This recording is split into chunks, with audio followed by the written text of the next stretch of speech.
का जो ट्रॉम्बे पुलिस चौकी है, वहाँ के जो सीनियर साहब है, उन्होंने किस चीज़ के लिए उनको यहाँ पे जो पुलिस सुरक्षा दी गई थी महानगर पालिका वाले को, तो किस चीज़ के लिए उन्हें सुरक्षा दी गई थी, इसका भी तो खुलासा होना चाहिए। तो ट्रॉम्बे पुलिस स्टेशन में मेरी गाय चोरी की दो एफआईआर मैंने कर रखी है।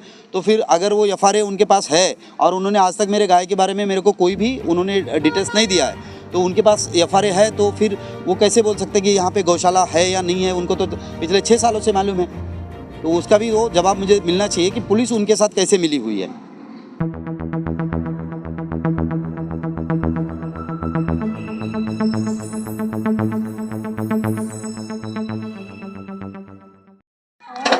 नमस्कार, मैं सना शेख आप सभी के साथ महाराष्ट्र नगर के करीब भीमनगर एरिया में खड़ी हूँ और यहाँ आज डेमोलिशन का काम हुआ है, जिसमें आम लोगों पे कई तरीके का अत्याचार हो गया। यहाँ पर एक गौशाला था, वो तका तोड़कर आज गाय जो है वहाँ रोड पर खड़ी है और यहाँ लोग हैं जिन लोगों के घर तोड़े गए हैं। और यहीं पर एक शौचालय था जिसका ये ना सोचते हुए कि महिलाएं शौचालय के लिए कहाँ जाएगी, बच्चे शौचालय के लिए कहाँ जाएंगे, क्लीन मुंबई कहते हुए भी आज शौचालय जो है वो तोड़ा गया है।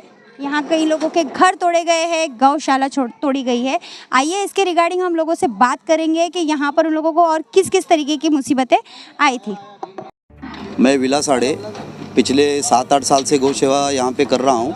मेरी माता रानी बोल के गौशाला थी यहाँ पे, तो मैं 2016 से कम यहाँ पे गाय पालता हूँ।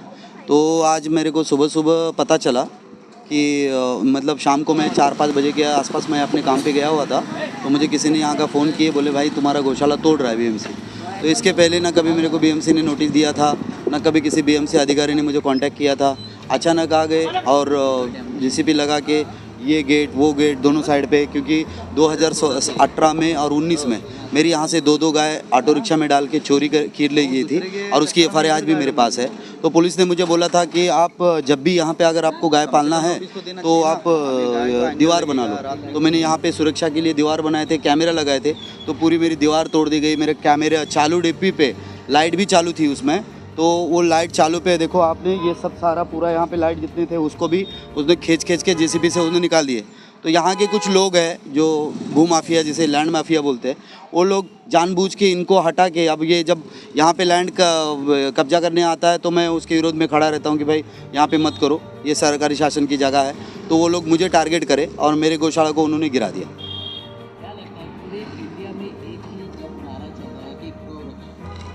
गौरक्षा के नाम पे आज यहाँ पे जो डेमोलिशन हुआ है, जो गौरक्षों को बेघर कर दिया गया, तो ये बात है ना, आज बीजेपी की सरकार रहते हुए अगर अभी कोई बोल रहा है कि सना मलिक ने लेटर दिया था इसलिए काम किया हुआ है। पहले जो यहाँ के राहुल चौड़े साहब ने हमें बहुत मदद की है, वो गौशाला थी तभी भी उन्होंने भी हमें बहुत चीज़ों में मदद की है, लाइट पानी गौ के लिए बहुत आसरा उन्होंने दिया। फिर शेवाले साहब जैसे नहीं रहे, तो अभी जब कांग्रेस की सरकार आई तो आप देख ही रहे हो कि क्या उस पर मेरे गौरक्षक पे क्या असर हो रहा है। तो कांग्रेस की सरकार यहाँ रहने की वजह से मेरे पे तो वो दिख ही रहा है ना, पूरे देश में नारा चल रहा है।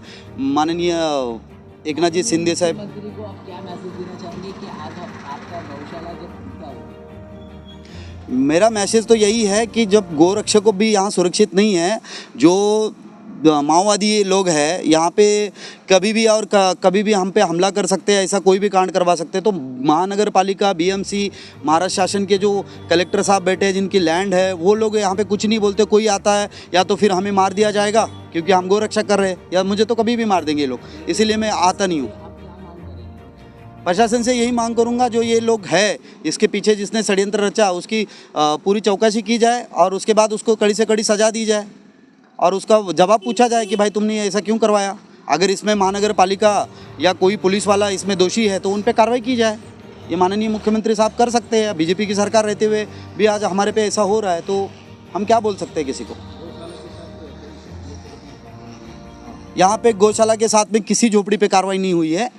एक ही जो पीछे वाला था वो काहे कि वो दिखाने के लिए कि गौशाला ही खाली तोड़ा है बोल के मैसेज वायरल होगा, इसलिए उसका 2-4 पत्रे उन्होंने तोड़ दिया है। बाकी जैसा है वैसा ही है।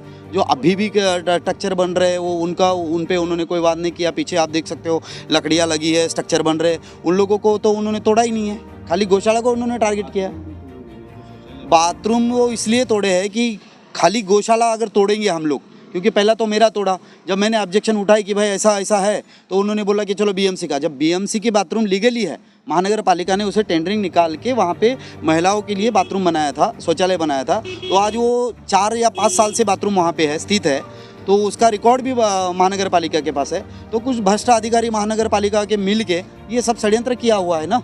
तो बाथरूम गिराना है तो उसके पहले स्थानिक लोगों को नोटिस देना चाहिए, महिलाओं का विचार लेना चाहिए। तो सीधे आए, जेसीबी लिए और सीधा बाथरूम को तो उन्होंने तोड़ दिया। आज महिला बेटियां कहाँ जाएगी? इनकी सुरक्षा का भी प्रॉब्लम है, क्योंकि यहाँ से देख रहे हो, यहाँ से आधा किलोमीटर तक, यहाँ पे कम से कम अगर चीता कैंप ट्राम्बे पुलिस चौकी का अगर इतिहास जाना जाता है तो यहाँ पे 4 मर्डर ऑलरेडी हो चुके हैं पिछले 2 साल में। ये ऐसी जगह है जो यहाँ पे कोई नहीं आता, तो यहाँ पे अगर कोई बहन बेटी अकेली जाती है बाथरूम में तो उसकी सुरक्षा का क्या है? और अब सीधा सीधा उन्होंने वो ये जब हम लोग ये मसला लिए कि हमने महानगर पालिका से पूछा तो उन्होंने आके बाथरूम गिरा दिया।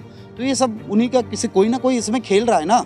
ये दबाना चाहते हैं, गौरक्षक को दबाना चाहते हैं, और ये वो अपना षड्यंत्र मतलब उसमें कामयाब होना चाहते हैं। ये लैंड माफियाओं का ही काम है। मैंने तो जब मैं गौशाला यहाँ लिया था, यहाँ पे बहुत सारे लोग बसे हुए थे, तो मैंने पहला एक झोपड़ा लिया, फिर उनसे बात करते साइड वाला भी बेचा, फिर दूसरे ने बेचा, ऐसा मैंने 5-6 लोगों से लेके मैंने अपनी गौशाला बनाई है। मैं तो कोई कब्जा वब्जा नहीं किया। फिर अब लेने के बाद में मुझे पता चला कि भाई ये अवैध जगह है। मैं तो अपने धर्म के लिए कर रहा हूँ, अवैध जगह है या वैध जगह है इसके मामले में मैंने कभी पढ़ा नहीं। मेरा धर्म था, मेरे धर्म रक्षा के लिए मैंने गौशाला यहाँ खोली। हाँ, मेरे पास पेपर भी है। मेरे पास यहाँ गौशाला का शॉप एड है जो महानगर पालिका ने मुझे दिया हुआ है, और मैं महानगर पालिका के बहुत सारे अधिकारियों से मैं मिला हूँ जो टैक्स भरते हैं। उन्होंने भी बोला, 1-2 बार यहाँ पे विजिट भी किया उन्होंने 2022 में, 21 में, और उसके बाद उन्होंने बोला कि ठीक है हम आपका टैक्स भरेंगे। फिर उनको मैंने पूरे जो मेंटेनेंस वाले उनको मैंने पूरी मेरी फाइल दी थी। उसके बाद उन्होंने बोला कि आपका कंस्ट्रक्शन जो है कुछ कम है, उसके बाद हम आपको टैक्स पावती दे देंगे। फिर ये जगह जो थी, ये लोखंड की, ये जो दिख रहा है आपको, ये ट्रांसमीटर हमने बटाया। बहुत सारे लोगों के लिए लाइट इधर नहीं थी तो लाइट की भी हमने सुविधा करवाई। फिर महानगर पालिका ने मुझे मेरा डॉक्यूमेंट देख के ही मुझे महानगर पालिका ने पानी का मीटर दिया है मेरे पास। और जो यहाँ पे सर्वे हो रहा था 2022-23 में सर्वे हुआ यहाँ का, कुछ बिल्डर्स को आए थे, तब भी मेरा बायोमेट्रिक किया गया। तो ऐसे मेरे पास है सबूत, पूरा जो भी है वो है। अब मैं यहाँ पे अगर झोपड़पट्टी का सवाल आता है तो मैंने तो झोपड़े खरीदे, मैं अपने धर्म के लिए कर रहा हूँ, तो मुझे तो फ़र्क नहीं पड़ता कि क्या हो रहा है क्या नहीं हो रहा है। मैं तो गौ रक्षा कर रहा हूँ। यहाँ ना कोई रहता है, मेरे जो गाय की सेवा करते हैं वो लोग आते हैं जाते हैं, सुबह गाय छोड़ते हैं, चराते हैं, चारा लाना ये लाना, वही काम बस यहाँ चलता है। यहाँ तो कोई रहता भी नहीं है, और आज आके अचानक तोड़ दिए। मुझे किसी भी तरह का नोटिस नहीं मिला, मुझे किसी ने फ़ोन तक नहीं किया, जबकि सारे महाराष्ट्र नगर में, समता नगर में, अंबेडकर नगर में सबको मालूम है कि गौशाला वाला है ये, और मेरा नंबर सबके पास है। तो ये लोगों ने जानबूझकर धर्मवाद करने के लिए ये सब कुछ षड्यंत्र किया है, इसलिए मैं शांत बैठा हूँ। मुझे कहीं लोग आके गाली दे के जा रहे, या रात में मैं इधर आता हूँ तो मेरे पीछे पीछे बाइक लेके आते हैं। तो मेरे साथ ये हमेशा हो रहा है, आज से नहीं, अभी ये 4 महीने से चालू है, 4-5 महीने से ये हमेशा हो रहा है। तो ये लोग ने मुझे टारगेट में पकड़ा हुआ है कि इसकी गौशाला हम यहाँ पे नहीं रहने देंगे। तो कुछ है अलग विचारों के जो इस धर्म को यहाँ से ख़त्म करना चाहते हैं।